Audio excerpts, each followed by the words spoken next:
Vou começar o vídeo de hoje assim, ó. Gente estúpida.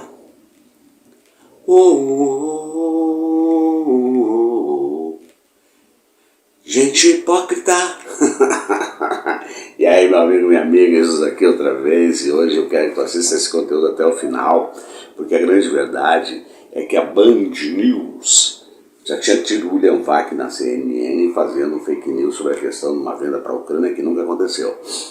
E esse final de semana, na reportagem, veio à tona a questão de que o Lula estaria num hotel de luxo, suíte, a R$90 mil a diária.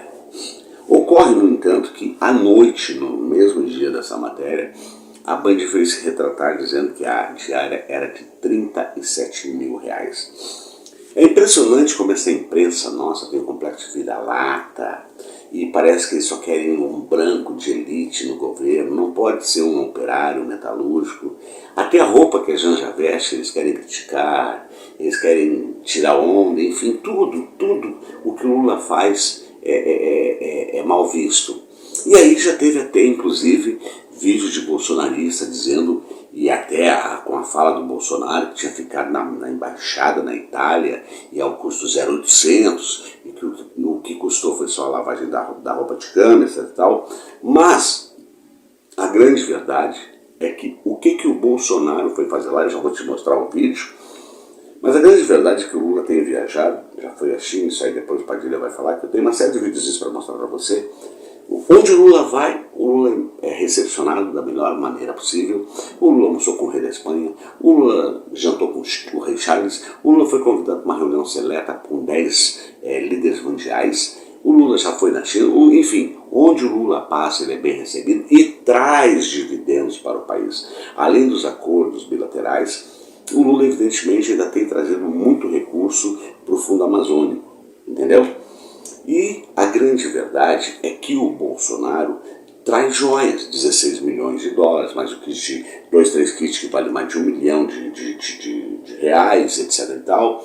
E onde é que ele foi? Lá, só lá na Arábia Saudita, as despesas que foram feitas com a comitiva e toda aquela turma que ele levou, o próprio tem imagens do Eduardo Bolsonaro, aquelas coisas todas, e inclusive quando o Bolsonaro esteve na Rússia e que ninguém sabe direito até hoje o que ele foi fazer lá, apertar a mão do Putin, ele ficou num hotel cuja diária era de R$100 mil, com direito inclusive a uma banheira de mármore, tá certo? Mas então vamos ver o que o Bolsonaro naquela oportunidade foi fazer na Itália e como é que foi retratada a estada dele lá na imprensa mundial e obviamente na brasileira. Assiste aí e volta aqui comigo.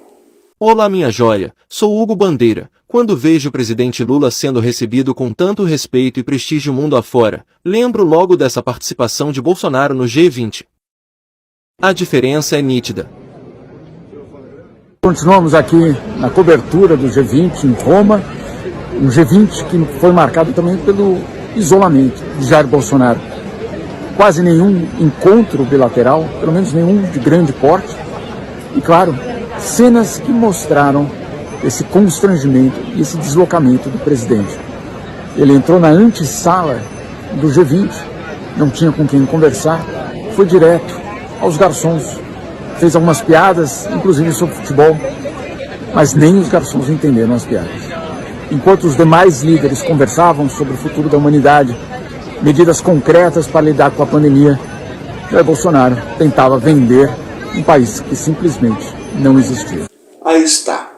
Inclusive, lembrando, né, que o Obama dizendo que o Lula era o cara, que ele amava esse cara e outros tantos, enfim. Mas a grande verdade é que até se ele não gastou nada com a ficando na embaixada, foi cara a viagem dele. Porque teve comida, teve, né, a questão de transporte aéreo, etc, para ele, para a equipe dele, foi caro, porque ele não foi fazer nada lá.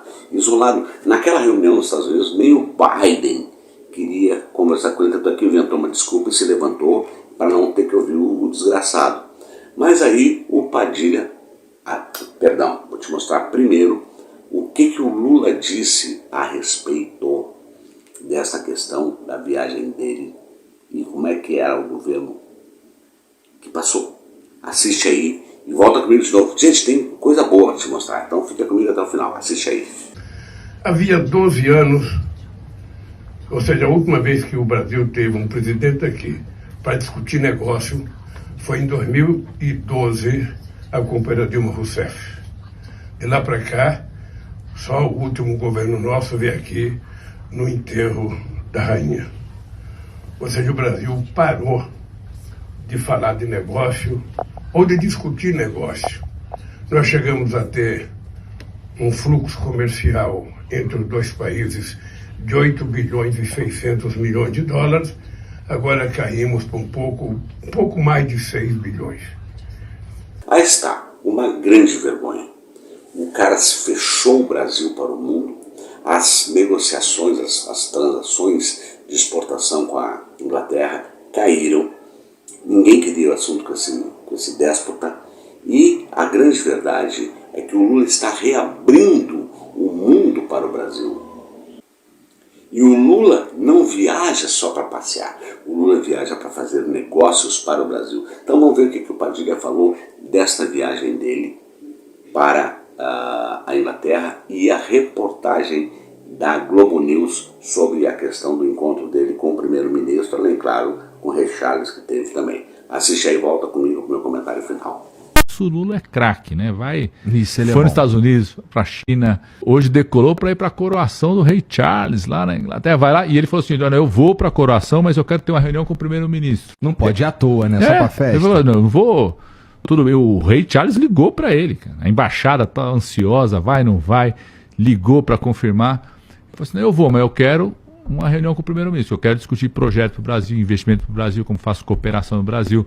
Na Inglaterra, os caras estão fazendo um carro híbrido, né, com hidrogênio verde, tudo. Como que eu posso fazer isso aqui no Brasil, construir isso aqui no Brasil, fortalecer o papel do etanol híbrido com elétrico, né? Então é isso, cara. A gente tem que aproveitar ao máximo as oportunidades que a gente pode ter nesse mundo multipolar. Oi, Andréa, boa tarde para você, para todos que nos acompanham. O presidente Lula acabou de se encontrar com o primeiro-ministro britânico Rishi Sunak. Daqui ele seguiu para um encontro com o Rei Charles. E nesse encontro com o chefe de governo britânico foi definido um valor, uma quantia que o Reino Unido vai doar para o Fundo Amazônia de 500 milhões de reais. A gente está aguardando uma confirmação ainda do governo britânico, mas uma fonte minha presente nessa reunião confirmou então 500 milhões de reais serão doados pelo Reino Unido para o Fundo Amazônia. Esse valor vai ser ao longo de 3 anos, pelas informações que eu tenho até o momento, e, portanto, o Reino Unido passa a ser um dos países que mais vai doar com o Fundo Amazônia. Aí está. Aí está.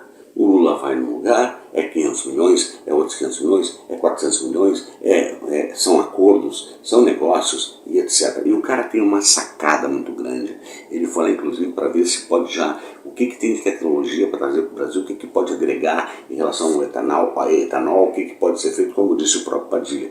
Ou seja, o cara não saiu daqui só para ir lá para fazer uma passeada em Londres. Não, ele foi fazer negócio diferente do Trevoso, que foi no enterro da rainha, que ainda houve aquelas manifestações ridículas dos bolsonaristas em pleno dia do luto da rainha da Inglaterra. Uma grande vergonha. Então, você tem que compartilhar esse vídeo, porque o Brasil está de volta ao topo do mundo. Contudo, todavia, entretanto, nós continuamos com uma imprensa sórdida, um bolsonarismo sólido, que é o que parece, eles não querem que o país dê certo. Mas, felizmente, a Janja estava linda, maravilhosa, o Lula brilhante, e ele foi cortejado de todas as formas. Esta é a grande verdade. E vai continuar assim, porque agora nós temos um presidente, nós temos um estadista que já fez pelo país e vai voltar a fazer de novo. Mas você precisa se engajar se você quer que o Brasil dê certo e nós exterminarmos essa extrema-direita no país e botarmos essa imprensa marrom, nojenta, desde o tempo dos militares, no lugar deles. Porque é bem verdade, eles são empregadinhos das suas emissoras, então eles fazem o que elas querem que eles façam. Então, você tem que apoiar, na verdade, os canais independentes, progressistas, democráticos, como é o meu caso. Portanto, aqui é a voz da esquerda resistente, a verdade doa em quem doer. E como eu sempre digo ao final de cada conteúdo, com a graça de Deus, até o nosso próximo encontro.